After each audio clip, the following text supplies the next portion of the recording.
For 67 years ago, our fathers brought forth on this continent a new nation, conceived in liberty and dedicated to the proposition that all men are created equal.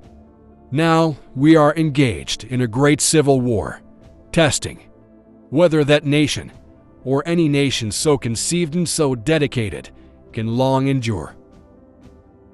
We are met on a great battlefield of that war. We have come to dedicate a portion of that field as a final resting place for those who here gave their lives that that nation might live. It is altogether fitting and proper that we should do this. But, in a larger sense, we cannot dedicate, we cannot consecrate, we cannot hallow this ground. The brave men, living and dead, who struggled here, have consecrated it, far above our poor power to add or detract.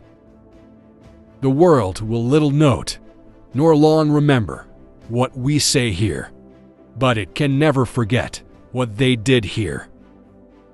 It is for us the living, rather, to be dedicated here to the unfinished work which they, who fought here, have thus far so nobly advanced.